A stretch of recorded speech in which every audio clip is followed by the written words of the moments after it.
जय हिंद। चलिए हम आज समझेंगे वाष्प दाब यानी वेपर प्रेशर क्या होता है।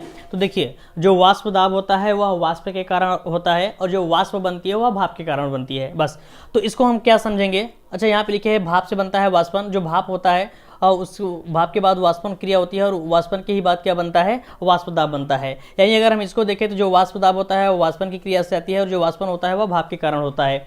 और पहले ये समझ लेते हैं वाष्पन की क्रिया क्या होती है, उसके बाद फिर हम समझेंगे वाष्प दाब क्या होता है। देखिए, मान लेते हैं कोई ओपन कंटेनर है, कोई खुला पात्र है अभी, और इस खुले पात्र में ए ही टाइप का कोई क्या रखा गया है, द्रव पदार्थ को रखा गया है। जो द्रव पदार्थ है वह छोटे छोटे अणुओं से मिलकर बना होगा, यानी मॉलिक्यूल्स से मिलकर बना होगा। और क्या है, जो ऊपर के मॉलिक्यूल्स होते हैं, सबसे ऊपर के मॉलिक्यूल्स होते हैं उसे हम सरफेस मॉलिक्यूल्स बोलते हैं, यानी सतह का द्रव बोलते हैं। जबकि जो बिचवा में होता है उसको हम बल्क मॉलिक्यूल्स बोलते हैं। इतना समझ में आ गया। अब देखिए, जो आपका बीच में मॉलिक्यूल यानी अणु होता है वह चारों तरफ से क्या होता है, अट्रैक्शन फोर्स के कारण बंधा रहता है। उसमें ससंजक बल चारों तरफ से लगा रहता है और उसी ससंजक बल के कारण वो आपस में क्या रहते हैं, बंधे रहते हैं। जबकि जो आपका सतह का द्रव होता है, सतह का जो आपका मॉलिक्यूल्स यानी अणु होता है वह तीन ही साइड से क्या रहता है, बंधा रहता है। जैसा कि यहाँ पे देख पा रहे हैं, इसके बगल भी क्या होगा, द्रव होगा, इसके बगल भी द्रव का कण होगा, इसके नीचे होगा, लेकिन इसके ऊपर नहीं, क्योंकि ये सबसे ऊपर का है, सबसे सतह का है। तो ये क्या होता है, तीन ही साइड से बंधा रहता है। जबकि अगर नीचे वाली बात करें तो इससे ऊपर का, इसके बगल से भी बंधा रहेगा, इधर से भी बंधा रहेगा और इधर से भी बंधा रहेगा। तो इसका जो फोर्स होता है, जो अट्रैक्शन फोर्स होता है, वो कम ही रहता है किसके, इसके अपेक्षा। और ये जो होता है कौन, जो सरफेस के मॉलिक्यूल्स होते हैं उसमें वाइब्रेशन की क्रिया ज़्यादा होती रहती है, वो ज़्यादा वाइब्रेट करते हैं। क्यों? क्योंकि वो तीन ही साइड से बंधे रहते हैं। तो इसमें थोड़ी सी भी अगर एनर्जी और मिल उल जाती है तो ये क्या करते हैं, अपने को फ्री कर लेते हैं। ऐसे से हिला खिला के क्या करेंगे, अब एक साइड से बंधे नहीं है, हिलाएंगे तुरंत क्या करेंगे, अपने को फ्री कर लेते हैं। ये समझ में आ गया। अब देखिए, यहाँ पे समझने वाली बात क्या है, ये जो सतह का कण है, जो सतह का अणु है, अब इसका क्या होगा, हाँ, ये क्या करते हैं, जब वाइब्रेशन ज़्यादा होता रहता है तो ये अपने को फ्री करके क्या करते हैं, उड़ जाते हैं। अब देखो, जब ये सतह का अणु जब ये क्या करेगा, वाइब्रेशन करेगा, इवेपोरेट करेगा, यानी भाप बन के उड़ेगा, तो इसके नीचे वाला जो सतह होता है, ठीक इसके नीचे वाला सतह, ये अब ये भी क्या करेगा, देखो अभी तो इससे बंधा था, जैसे ही टूट के ये ऊपर गया, अब ये भी क्या करेगा, इसका एक साइड का क्या करेगा, फोर्स खत्म हो जाएगा। तो इसका स्थान जो होता है उसके नीचे वाला कण ले लेता है और यही क्रिया चलती रहती है। और इस तरीके से अगर देखा जाए तो जो आपका ओपन पात्र होता है, ओपन कंटेनर होता है, ये क्या करेगा, चूंकि है तो यहाँ ये जो सतह है, सतह पे बहुत सारे क्या होंगे, मॉलिक्यूल्स होंगे, उनका क्या होता रहेगा, हमेशा वाष्प बनता रहेगा और वो उड़ उड़ के हमेशा जाते रहेंगे। और ये जो पदार्थ है, जो द्रव पदार्थ है, उसके मात्रा में धीरे धीरे क्या होती रहेगी, कमी होती रहेगी। तो इसके कारण देखिए, जब ओपन कंटेनर होता है तो वाष्प तो बनती है लेकिन कोई दाब नहीं बनता। दाब जो बनता है हमेशा क्लोज कंटेनर के लिए बनता है। तो जो आपका क्या होता है, ओपन कंटेनर होता है, इसमें जो ओपन कंटेनर होता है उसमें वाष्प दाब, पहली बात तो उसमें ओपन कंटेनर में वाष्प दाब क्या नहीं होता, वाष्प दाब नहीं प्राप्त किया जाता। ये समझ में आ गया। और एक बात और, ये जो होता है सरफेस मॉलिक्यूल्स होते हैं, इनके काइनेटिक एनर्जी जो बीच में मॉलिक्यूल्स होते हैं उनकी अपेक्षा ज़्यादा रहती है। वाष्पन की क्रिया समझ में आ गई, वाष्पन कैसे होता है। अब आगे चलते हैं। देखिए, अगर हम क्लोज्ड कंटेनर की बात करें, वाष्पन की क्रिया हम बात किए हैं किसमें, ओपन कंटेनर में। ये आपका कैसा कंटेनर है, ओपन कंटेनर है, खुला पात्र है।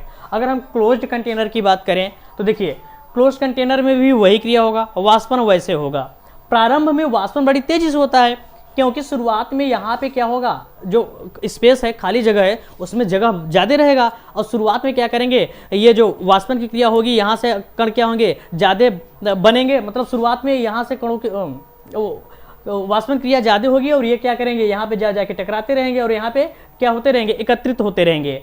कुछ देर बाद बीतेगा तो वाष्पन क्रिया के साथ साथ उसमें संघनन भी होने लगेगा। ऐसा क्यों, प्रारंभ में तो ये खाली था, लेकिन कुछ देर बाद यहाँ से कण जाके अब वहाँ पे एकत्रित होने लगे। जैसे ही वहाँ पे एकत्रित होने लगेंगे तो वे कण आपस में क्या होंगे, पास पास आने लगेंगे। और जब पास पास आने लगेंगे तो उनका कंडेंसन होने लगता है, यानी वह संघनन की क्रिया करने लगते हैं।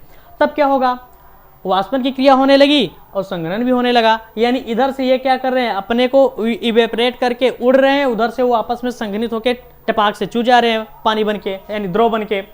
तो इस समय भी वाष्पन की क्रिया तीव्र होगी, लेकिन ये क्रिया धीमी है। अभी धीरे धीरे ये क्रिया धीमी पड़ जाएगी, जबकि ये क्रिया क्या होगी, थोड़ी तेज हो जाएगी। कुछ देर बाद एक कंडीशन ऐसी आएगी कि उसमें साम्य की स्थिति आ जाएगी। साम्य की स्थिति का मतलब क्या है, कुछ देर बाद क्या होगा कि यहाँ से जितने मॉलिक्यूल्स, यहाँ इस सतह के जितने मॉलिक्यूल्स आपस में टूट के वाष्प की क्रिया में वाष्प में बदल जाएंगे, भाप में बदल जाएंगे, उतने ही यहाँ से तुरंत अणु क्या करेंगे, आपस में संघनन करके तुरंत क्या कर जाएंगे, द्रव बन जाएंगे। देखिए वाष्पन की क्रिया अब भी होती रहेगी और साथ ही साथ आपका जो है संघनन की क्रिया वो भी होती रहेगी, लेकिन जितने कण का वाष्पन होगा उतने कण का क्या हो जाएगा, संघनन हो जाएगा। तो इसको कहते हैं क्या, साम्यावस्था आ जाना। तो कुछ देर बाद जो लिक्विड है वह इवेपरेशन करके वेपर बन जाएगा, यानी वाष्प बन जाएगा, और जो वाष्प है वह कंडेंसन करके क्या बन जाएगा, पुनः लिक्विड बन जाएगा। और इसे कहते हैं क्या, इक्विलिब्रियम, यानी साम्य की स्थिति आ जाती है। तो कुछ देर बाद इसमें साम्य की स्थिति आ जाती है। साम्य की स्थिति आ जाने से क्या है, इसमें वेपर प्रेशर, इसमें जो वाष्पन क्रिया हो रही है, नहीं हो रही है, अब भी हो रही है। तो देखिए जब साम्य की स्थिति आ जाती है तो जो वाष्प के कारण इस पात्र में दबाव लगता है, यानी दबाव डालती है, वही दबाव इस द्रव का वाष्प दाब कहलाता है। बात समझ में आ गई, वाष्प दाब क्या होता है। किसी ताप पर, परिभाषा की बात करें तो किसी ताप पर द्रव और उसकी वाष्प के मध्य, द्रव और उसके यहाँ पे वाष्प है उसके मध्य क्या आ जाती है, साम्यावस्था आ जाने के बाद वाष्प का दाब, यहाँ पे जो वाष्प है ना, ये जो दबाव डालती है उसे हम क्या कहते हैं, वाष्प दाब कहते हैं। द्रव का वाष्प दाब कहते हैं। द्रव का मतलब द्रव से जो वाष्प बनी है वही उसका क्या है, वाष्प दाब कहलाती है। तो अगर सिंपल भाषा में अगर बात करें तो सीधे कह सकते हैं कि जब कोई क्लोज कंटेनर होता है तो वाष्पन क्रिया के बाद जो वाष्प होता है उस पात्र पे जितना दबाव डालती है वही उस द्रव का वाष्प दाब कहलाता है। ये बात समझ में आ गई क्या, वाष्प दाब क्या होता है। तो वाष्प दाब को समझ लिए हैं। अब आगे चलते हैं, ये समझते हैं कि वाष्प दाब को प्रभावित करने वाले कौन कौन से कारक हैं, ऐसे क्या क्या फैक्टर हैं जो वाष्प दाब को क्या करते हैं, प्रभावित करते हैं। आइए देखते हैं वाष्प दाब को प्रभावित करने वाले कारक, ऐसे कौन कौन से कारक हैं जो वाष्प दाब को क्या कर रहे हैं, प्रभावित कर रहे हैं। इसमें पहला है कि पात्र की आकृति पर, आकार आकृति पर निर्भर नहीं करता, यानी जो वाष्प दाब होता है वह पात्र कैसा है, बेलनाकार है, छोटा है, बड़ा है, मोटा है, लंबा है, चौड़ा है, काला है, गोरा है, इस बात पे डिपेंड नहीं करता, यानी उसकी आकार आकृति पर निर्भर नहीं करता। जितना वह छोटे में बनेगा वाष्प दाब, उतना ही वाष्प दाब क्या करेगा, बड़े वाले में भी बनेगा। समझिए हमारी बात। मान लेते हैं ये छोटा सा है और ये कोई बड़ा सा पात्र है। तो देखिए अगर छोटा सा है तो इसमें कम ही जगह होगा, और ये जो बड़ा सा है इसमें ज़्यादा स्पेस होगा। तो कम जगह है, यहाँ पे जो सतह के कण रहेंगे, सतह के मॉलिक्यूल्स रहेंगे, कम ही रहेंगे, तो इसका वाष्पन कम ही होगा। और जगह भी कम है तो कम वाष्पन होगा, कम ही क्या उसमें क्या है, जगह है, तो जितना इसमें वाष्प दाब लगेगा, इसमें जितना वेपर प्रेशर लगेगा वैसे ही वेपर प्रेशर इसमें भी लगेगा, क्योंकि इसमें स्पेस ज़्यादा है। अगर स्पेस ज़्यादा है तो उसके सतह के कण भी क्या होंगे, ज़्यादा रहेंगे, तो ज़्यादा क्या करेगा, वेपरेशन क्रिया होगी। तो बात समझ पा रहे हैं। जितने ज़्यादा, देखिए स्पेस कम है तो जाहिर सी बात है कम ही क्या करेगा, ये इसमें वाष्पन होगा, और यहाँ पे स्पेस ज़्यादा है तो इसका वाष्पन उसी हिसाब से ज़्यादा हो जाएगा। तो वेपर प्रेशर इस बात से डिपेंड नहीं करता कि वह उसकी आकृति, आकार कैसा है, बेलनाकार है, कैसा है, कुछ भी नहीं।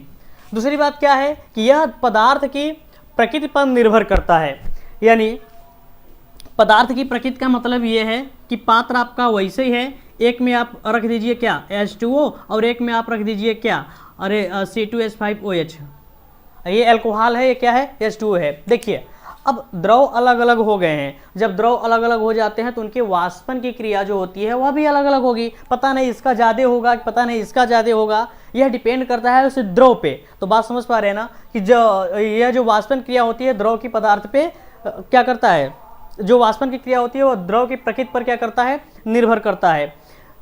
इसका मतलब ये है कि जिस द्रव प्रकृति का वाष्पन ज़्यादा होगा उसमें वेपर प्रेशर ज़्यादा बनेगा, और जिस द्रव में क्या होगा, वाष्पन की क्रिया कम होगी, उसमें वेपर प्रेशर कम ही बनेगा।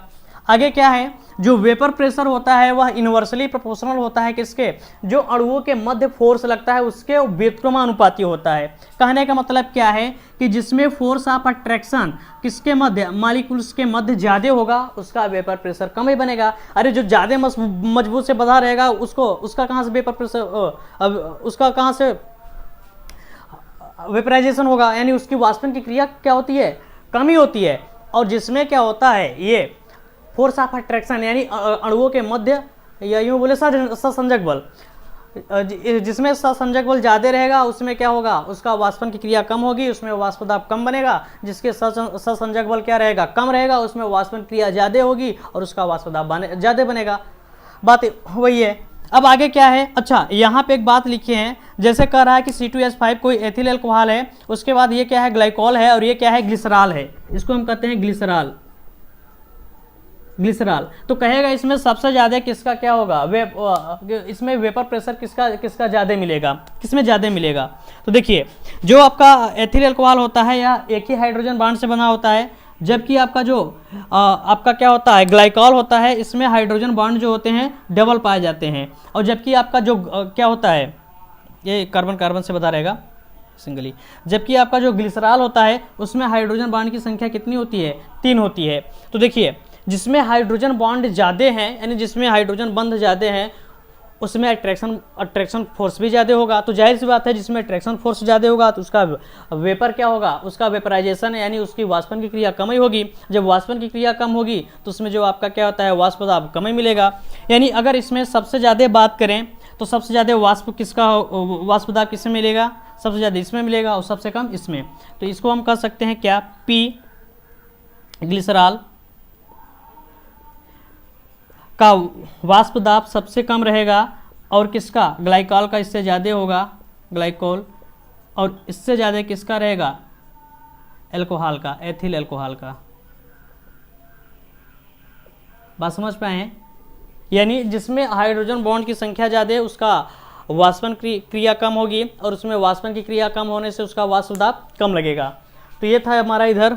अब समझते हैं अगला, अवाष्पशील पदार्थ मिलाने से वेपर प्रेशर क्या हो जाता है, घट जाता है। ऐसा क्यों, अभी आगे इसको हम समझेंगे, लेकिन इतना जान लीजिए जैसे कोई वाष्पशील पदार्थ है पानी का जो वाष्प दाब शुद्ध रूप से मिलेगा और उसमें कुछ आप क्या करिए, नमक वमक या फिर चीनी जो क्या है अवाष्पशील, चीनी का वाष्पन क्रिया थोड़ी होगा, चीनी उनी उसमें घोल दीजिए और उसके बाद जब उसका वाष्प दाब निकालेंगे ना तो वो कम ही मिलेगा। तो वही बात कर रहा है कि अवाष्पशील पदार्थ को मिला देने से उसकी वाष्पन की क्रिया क्या हो जाती है, कम हो जाती है। अच्छा समझा ही देते हैं। देखो ऐसा क्यों होता है, ये क्या है, द्रव का सतह है, द्रव का सतह है। तो इसमें क्या होंगे, मॉलिक्यूल्स होंगे। मान लेते हैं इसमें ए कैसा है, आपका वाष्पशील है और इसे मिला रहे हैं बी, क्या अवाष्पशील है, अवाष्पशील, यानी बी की वाष्पन की क्रिया हो भी नहीं करेगी। देखिए जब ए और बी को एक साथ मिला के, मान लेते हैं पानी है चीनी है, उसको मिला के घोल घाल देंगे तो यहाँ पे ए मिल जाएगा, लेकिन उसके बिचवा में बी तो रहेगा, क्या मिल जाएगा, बी भी मिल जाएगा। बात समझ पा रहे हैं। अब यहाँ से देखिए जो पहले ये जो सतह है प्योर वाष्पशील पदार्थों से भरा हुआ था, आज वो उसकी जगह पे कुछ जगह पे अवाष्पशील भी आ गए हैं। तो यहाँ पे इसका तो वाष्पन हो जाएगा, इसका भी वाष्पन हो जाएगा, इसका भी वाष्पन हो जाएगा, लेकिन इसका हो ही नहीं पाएगा। बात समझ पा रहे हैं ना, क्योंकि यह अवाष्पशील है। अवाष्पशील का भैया ये गुण ही हो भी करता है कि वो उसका वाष्पन हो भी नहीं करेगा। अब इसमें मत देखना कि 3 साइड से 4 साइड से बधा हुआ है, ऐसा कुछ नहीं है। बात समझ पाए हैं। तो इसमें क्या होगा, वाष्पन की क्रिया कम हो जाती है। जब वाष्पन की क्रिया कम हो जाती है यानी कम ही मॉलिक्यूल्स वाष्प बन पाते हैं, भाप बन पाते हैं, तो उसमें वाष्प दाब क्या होगा, कम ही लगेगा। ये समझ में आ गया। उसके बाद ये है कि टेम्परेचर बढ़ाने से, देखिए जब द्रव पदार्थ का टेम्परेचर बढ़ाते हैं तो उसमें क्या होता है कि उसकी काइनेटिक एनर्जी में और ज़्यादा बढ़ जाती है। सीधे बोले टेम्परेचर बढ़ा देने से उसका जो वाष्पन की क्रिया होती है बहुत तीव्र हो जाती है, इवेपोरेशन क्रिया बहुत तेजी से हो जाती है, भाप बनना और तेजी से हो जाता है, जिससे वेपराइजेशन क्रिया और तीव्र हो जाती है और उसके कारण जो वाष्प दाब बनता है वो भी क्या होता है, बढ़ जाता है। तो एक बात समझ में आ रहा है, टेम्परेचर बढ़ा देने से उसका वाष्प दाब क्या होगा, बढ़ जाएगा। अरे यार आप ऐसे ही करिए ना, एक ठो बंद पात्र लीजिए, वो डेचकी नहीं, प्रेशर कुकर लीजिए ना, उसका जो सिटिया फिटिया होता है उसको बंद कर दीजिए, बिल्कुल ब्लॉक कर दीजिए और ऐसे ही रख दीजिए, तब का दाब देखिए और उसको ताप दे दीजिए, तब का दाब देखिए ब्लास्ट कर जाएगा। बात समझ पा रहे हैं ना। उसके बाद क्या है, अच्छा ग्राफ देखें, इस प्रेशर वेपर प्रेशर का मतलब यहाँ पे वेपर प्रेशर है। वेपर प्रेशर और टेम्परेचर के बीच में अगर हम वो देखें, ग्राफ देखें तो देखिए टेम्परेचर के बढ़ाने से क्या बढ़ता है, वाष्प दाब बढ़ता है। तो जितना टेम्परेचर बढ़ाएंगे उसी हिसाब से वाष्प दाब भी क्या होगा, बढ़ना चाहिए, कुछ इस तरीके का। तो अगर इसको देखें तो ये ऐसे सरल रेखा मिलेगा, लेकिन ऐसा नहीं होता। जो आपका वेपर प्रेशर होता है उसमें जो वाष्प दाब मिलता है कुछ कर्व टाइप का मिलता है, ऐसा सीध ना होके ये ऐसा होता है। तो ये था हमारा क्या, वाष्प दाब यानी वेपर प्रेशर को प्रभावित करने वाले फैक्टर, कारक क्या क्या थे, तो इसको समझ लिए हैं। अब चलते हैं आगे, उसके बाद हम समझते हैं राउल्ट का नियम क्या होता है। आइए अब समझते हैं राउल्ट लॉ यानी राउल्ट का नियम क्या होता है। तो थोड़ा सा पहले इसके बारे में समझ लेते हैं, उसके बाद क्या करेंगे, राउल्ट के नियम को समझेंगे। देखिए, जो आपका पदार्थ होता है वह दो तरीके का होता है। जो विलयन में अभी हम यूज करेंगे इसके आधार पर हम इसको बता रहे हैं। एक है आपका वाष्पशील, दूसरा है अवाष्पशील। देखिए, जितने भी वाष्पशील होते हैं यानी इसको वैलेटाइल बोला जाता है, और अवाष्प को नॉन वैलेटाइल होता है। जितने भी वाष्पशील पदार्थ होते हैं वे सब क्या होते हैं, वे सब द्रव की अवस्था में रहते हैं। और अगर अवाष्पशील की बात करें तो ये हमारा किस में होता है, लिक्विड में होता है। देखिए, वाष्पशील की पदार्थ की बात करें तो मेथिल अल्कोहल हो गया, पानी हो गया, C2H5 एथिल अल्कोहल हो गया, बेंजीन, टॉल्यूइन, ये सब क्या होते हैं, वाष्पशील होते हैं। और इनके कारण जो वाष्प दाब मिलता है वह कभी भी जीरो नहीं मिलता। इसका मतलब ये नहीं है कि इसका वाष्प दाब मतलब कि इसमें वाष्प दाब नहीं होता। इसका मतलब ये है कि इसके कारण जो वाष्प दाब होगा वह कभी जीरो नहीं मिलेगा, यानी इसका कुछ न कुछ वाष्पन होगा और उस वाष्पन के कारण इसमें कुछ न कुछ क्या होगा, वाष्प दाब मिलेगा। जबकि जो आपका अवाष्पशील होता है, यह मतलब प्रत्येक सॉलिड जो होते हैं अवाष्पशील होते हैं।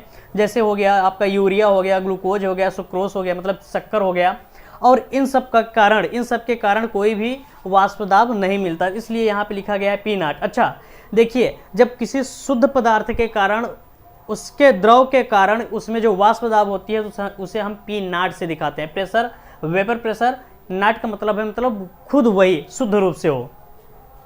तो शुद्ध जो शुद्ध रहेगा, शुद्ध वाली वेपर प्रेशर को हम नॉट से दिखाएंगे। तो ये तो समझ में आ गया क्या, वाष्पशील और अवाष्पशील।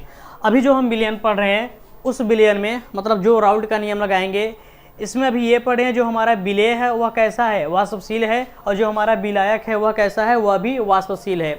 जब दोनों विलेय और विलायक, जो आपका विलयन है विलेय और विलायक कैसा है, वाष्पशील है, तो उसके कारण उसमें वाष्प दाब क्या निकलेगा इसको समझेंगे, और उस पर जो राउल्ट का नियम है उसको भी समझेंगे।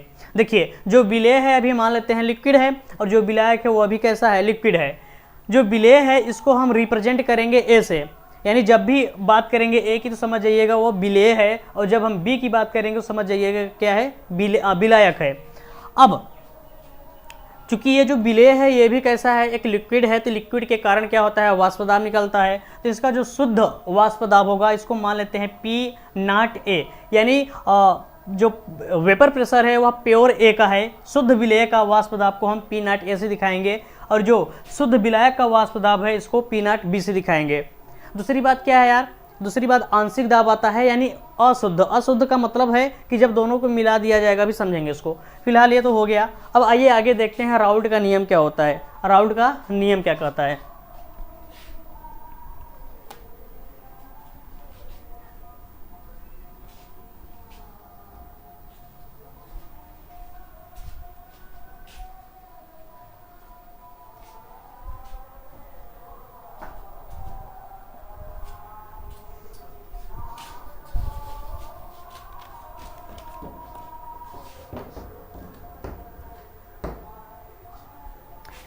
अब हम जो वाष्प दाब निकालेंगे,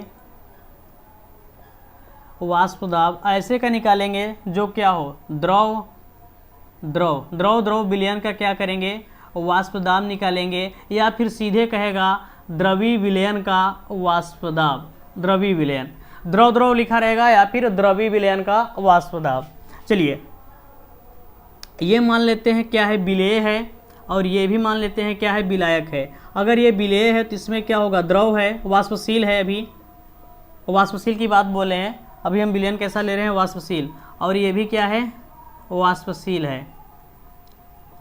देखिए अगर ये विलेय है तो इसके मान लेते हैं अणु क्या है, ए है, सब में ए क्या है, भरा हुआ है। इसमें भी क्या है, ये विलायक है तो इसमें बी है। अभी दिखाया ना, विलायक को हम बी से दिखाएंगे। ये हमारा क्या है, विलायक है, और सबका अणु क्या है, बी है। अब इन दोनों के एक साथ मिला दिया जाएगा। मिलाने के बाद क्या, अच्छा देखिए ये भी बंद पात्र है, ये भी बंद पात्र है, तो इसमें क्या लगेगा, वाष्प दाब। जो इसमें वाष्प दाब लगेगा उसको हम कहेंगे P0A, यानी प्योर। जो ये क्या है, ए का मतलब द्रव ए का प्योर प्रेशर लग रहा है, और इसमें जो प्रेशर मिलेगा उसको हम कहेंगे क्या, इसको कहेंगे पी नॉट बी। यानी इसमें जो वेपर प्रेशर मिलेगा वह केवल यानी शुद्ध बी के कारण जो प्रेशर वेपर प्रेशर मिलेगा उसको पी नॉट बी, और शुद्ध ए के कारण यानी शुद्ध विलय के कारण जो आपका वेपर प्रेशर मिलेगा उसको पी नॉट ए से लिखेंगे। अब दोनों को हम क्या करेंगे, मिला देंगे। जब दोनों को मिला देंगे तो क्या हो जाएगा, इसमें जानते हैं इसमें आपके दोनों कण क्या हो जाएंगे, आ जाएंगे, इसमें दोनों के कण हो जाएंगे। अब देखिए इसमें ए के भी कण है और किसके हैं, बी के भी कण आ गए हैं। ये मान लेते हैं ए है, ए के कण इसमें भी आ गए हैं, और साथ ही साथ क्या होगा, इसमें बी के भी कण आ गए हैं, किसके, बी के। अब देखिए अब क्या होगा, इसका जो वाष्प दाब था वो अलग था, इसका जो वाष्प दाब है वो अलग है। जब दोनों को आपस में मिला दिया जाता है तो इसमें वाष्प दाब लगता है, इसमें क्या लगेगा, वाष्प दाब लगेगा, लेकिन हाँ शुद्ध रूप से नहीं लगेगा। क्यों शुद्ध रूप से नहीं लगेगा, क्योंकि दोनों को आपस में मिला दिया गया है, यानी दोनों के मालिक्यूल्स आ गए हैं, तो उसमें शुद्ध रूप से कैसे मिलेगा। और इसको हम बोलते हैं आंशिक दाब। क्या बोलते हैं, आंशिक दाब। यानी आज पी ए के कारण कुछ दाब मिलेगा और साथ ही साथ आपका जो है इसमें बी के कारण भी कुछ वाष्प दाब मिलेगा। तो इसे कहा जाता है क्या, आंशिक वाष्प दाब। अब देखिए इसमें राउल्ट का क्या कहना था, किसका, राउल्ट का कहना ये था कि ये जो विलयन बना है, जो वाष्पशील पदार्थों के मिलाने के बाद जो विलयन बना है, और इस विलयन बना है जो, और इसमें जो ये जो वाष्प दाब मिल रहा है वह वाष्प दाब उस घटक के मोल प्रभाज के समानुपाती है। किसका कहना था, राउल्ट का। ये तो समझ में आ गया। देखिए राउल्ट का कहना क्या था, राउल्ट के अनुसार राउल्ट का कहना यह था कि इसमें जो वाष्प दाब मिल रहा है, जो इसमें ए के कारण वाष्प दाब मिल रहा है, वह वाष्प दाब इसमें उपस्थित उसी घटक के मोल प्रभाज के समानुपाती होगा। यानी जो पी ए मिल रहा है वह सीधे समानुपाती होगा एक्स ए के। एक्स ए क्या है यार, मोल प्रभाज है किसका, ए का। और वैसे ही जो पी बी मिल रहा है वह सीधे समानुपाती होगा किसके, एक्स बी के। यानी मोल फ्रैक्शन किसके, घटक बी के। यानी बी क्या है, विलायक, विलायक के मोल प्रभाज, जो इसमें विलायक का वाष्प दाब होगा वह विलायक के मोल प्रभाज के समानुपाती होगा, और जो विलेय का वाष्प दाब होगा वह विलेय के मोल प्रभाज के समानुपाती होगा। यह कथन किसका है, राउल्ट का कथन है। अब देखिए आपको पता है जब भी समानुपाती चिन्ह हटाते हैं, यानी अगर इसको हम लिखें तो P बराबर ये कह सकते हैं K इंटू एक्स ए। समानुपाती चिन्ह को हटाने के लिए K लिखा जाता है।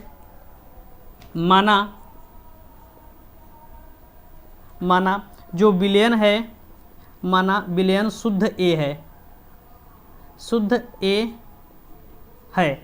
देखिए जब विलयन आपका शुद्ध ए होता है तो उस समय आपका एक्स ए बराबर क्या होगा, 1, और उस समय आपका एक्स बी यानी मोल प्रभाज ए का मोल प्रभाज 1 होगा और बी का मोल प्रभाज 0 होगा। ऐसा क्यों बताएं, क्योंकि आपको पता है जो मोल प्रभाज होता है, 2 या 2 से अधिक घटक हैं तो सबको आपस में जोड़ देंगे तो हमेशा क्या आएगा, 1 आएगा।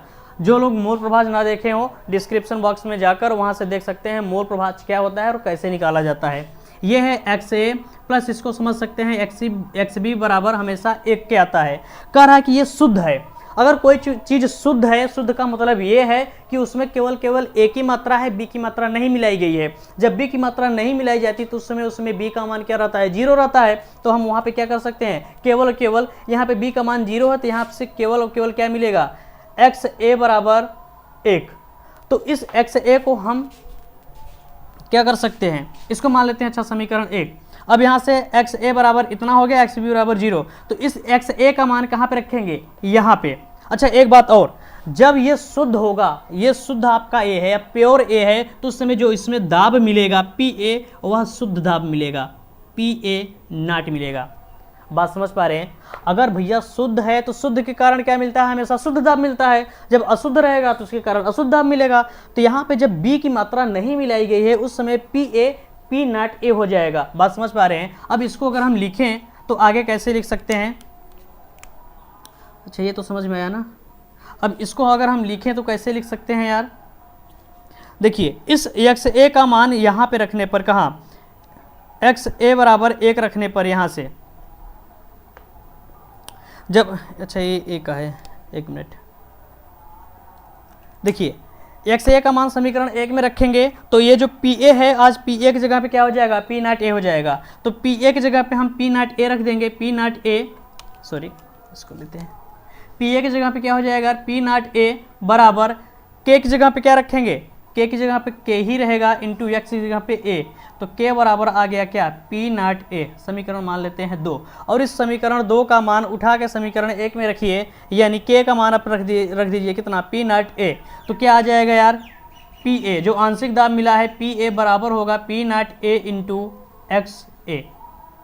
ये था हमारा क्या, इसमें जो आंशिक दाब मिला है, ये देखिए जो आपका ये जो शुद्ध है, आपका जो शुद्ध विलेय या शुद्ध विलायक है, इसका आंकिक मान जब सवाल हल करेंगे तो आंकिक मान जो है उसमें किताब में दिया रहेगा। अब क्या है यार, इसी तरीके से अगर हम पी बी निकालें तो पी बी बराबर क्या आएगा, P not B into X A.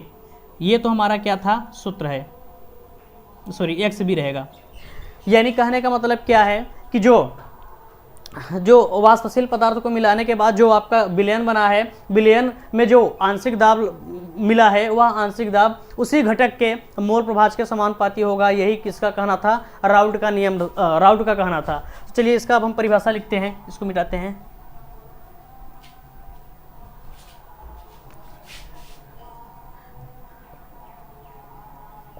Raoult के अनुसार क्या था यार, घटक का वाष्प दाब, घटक का मतलब चाहे वो विलेय हो चाहे विलायक हो, घटक का वाष्प दाब, घटक का वाष्प दाब घटक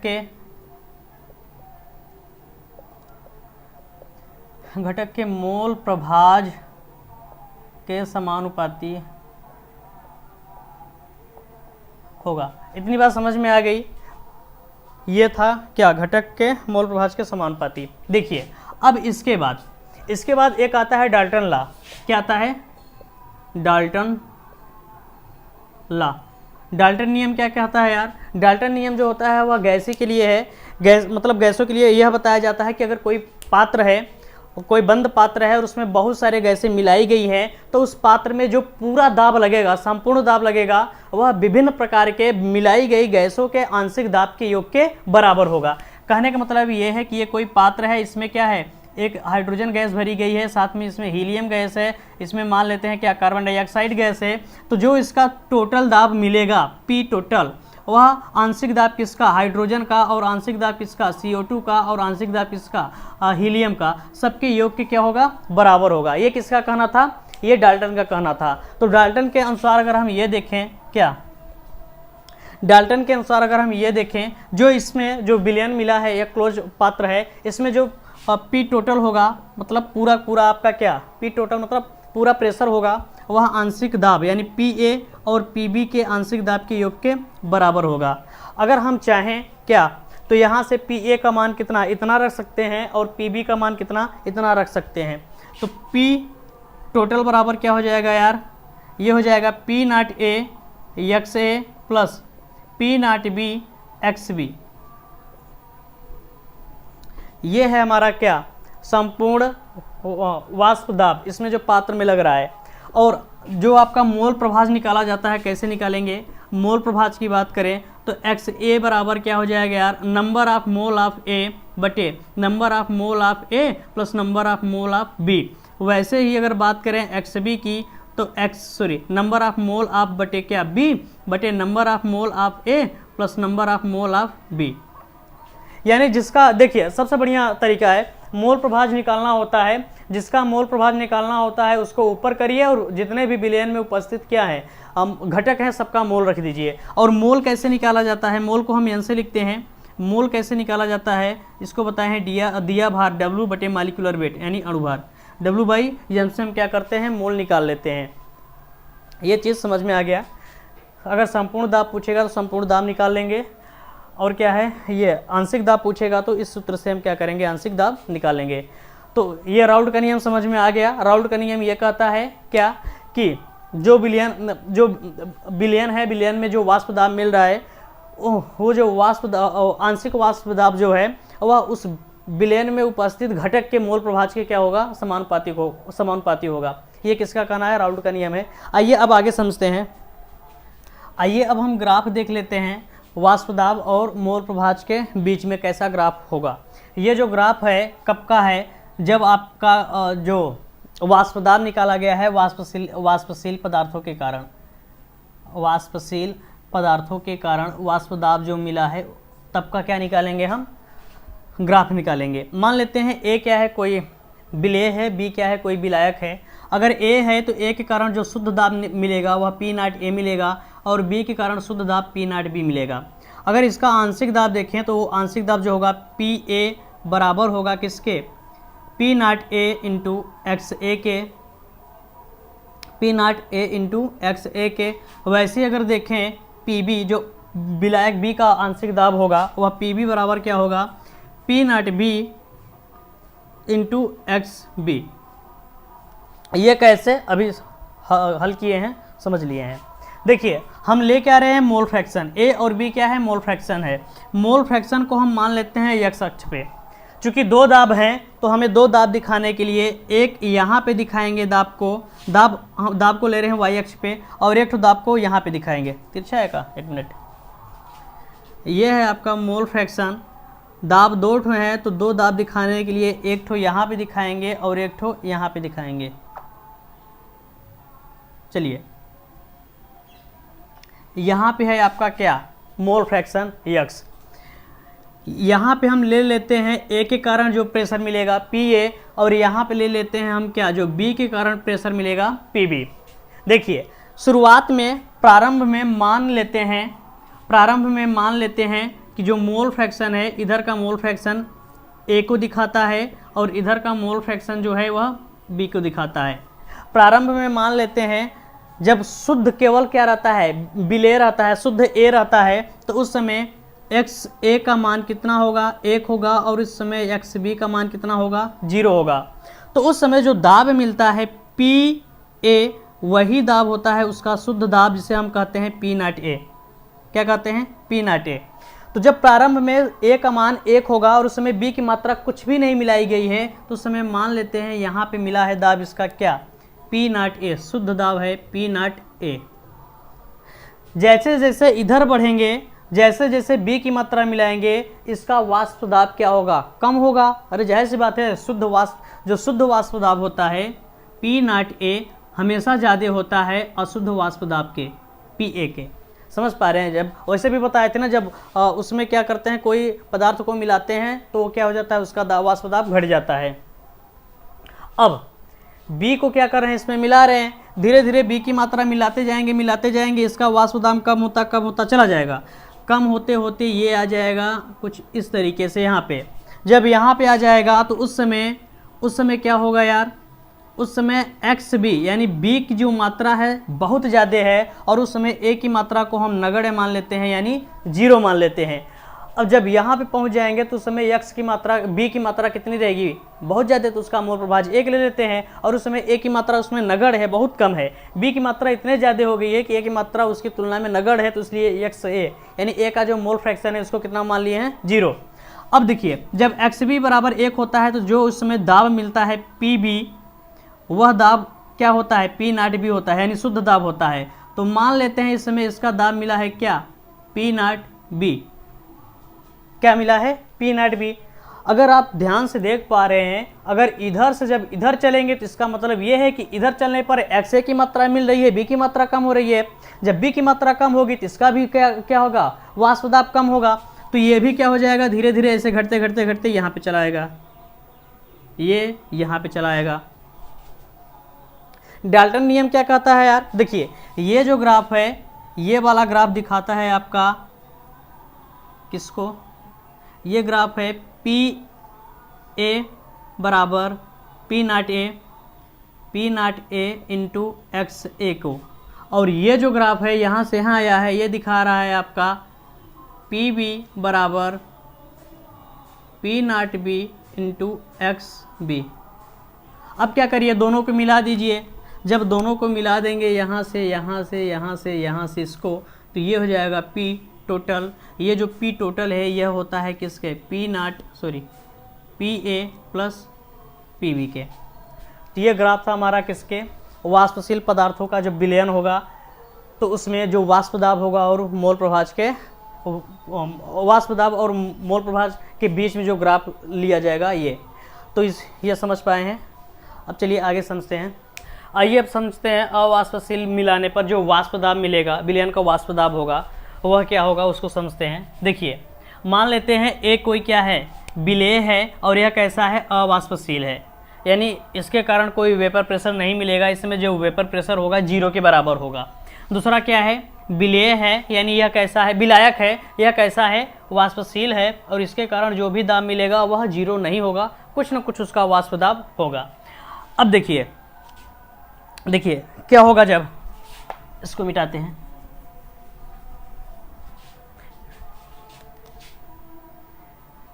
ये मान लेते हैं क्या है, B के कण हैं। किसके कण हैं, B के। अगर B के हैं तो B के कारण इसमें क्या होगा यार, इसके कारण इसमें वाष्प दाब मिलेगा, लेकिन इसमें हम एक ही कुछ मात्रा मिला दे रहे हैं। किसकी, एक ही।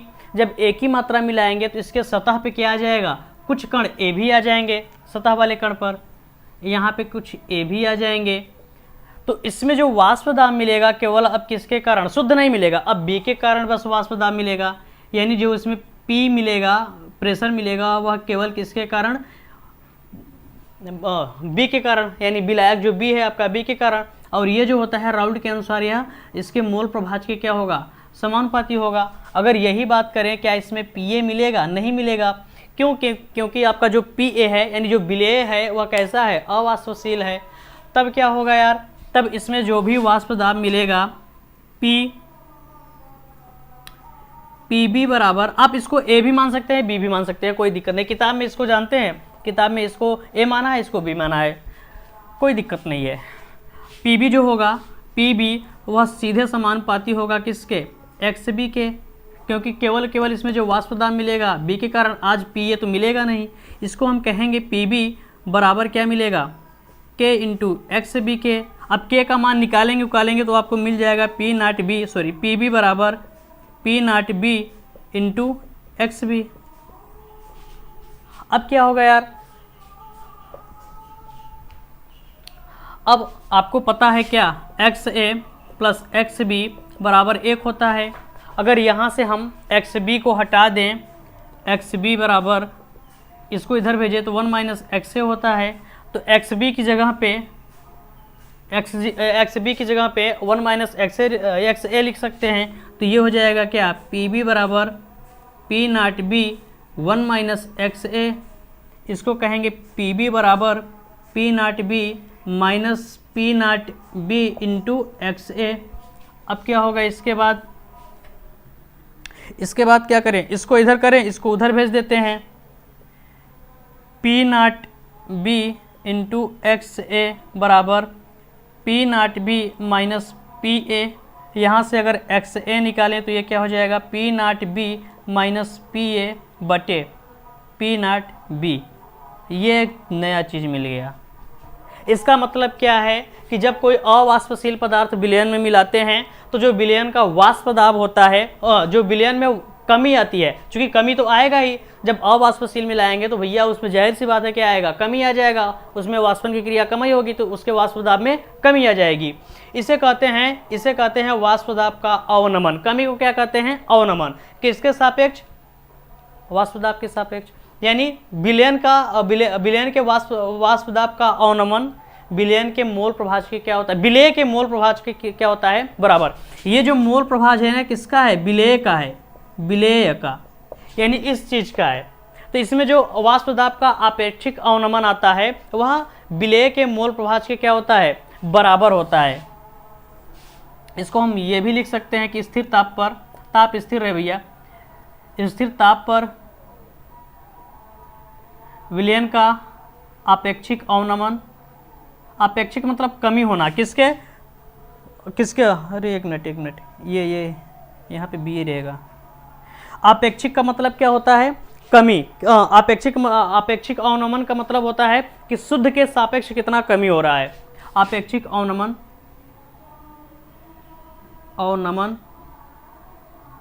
विलयन के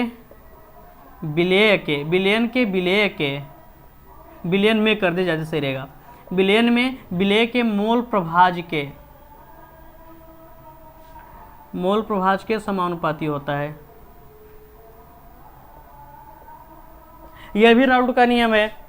राउल्ट का नियम क्या है? राउल्ट के नियम से वैसे पे जब वाष्पशील मिलाए थे तो उसमें ये बताए थे कि जो आंशिक दाब होगा वह उसी घटक के मोल प्रभाज के समानुपाती होगा। जब इसमें एक ऐसा पदार्थ मिला रहे हैं जो वाष्पशील है, ये नहीं है यानी अवाष्पशील है, जब अवाष्पशील रहेगा तो उसका कोई वेपर प्रेशर नहीं बनेगा। जब उसका खुद का वेपर प्रेशर नहीं बनेगा तो इसमें क्या होगा इसमें वाष्प दाब में क्या हो जाएगी? कमी आ जाएगी। जब वाष्प दाब में कमी आती है वही वाष्प दाब अपेक्षिक वही वाष्प दाब क्या होता है कि अवनमन कहलाता है। और ये जो अपेक्षिक अवनमन होता है वह विलयन में उपस्थित विलेय के मोल प्रभाज के बराबर होता है।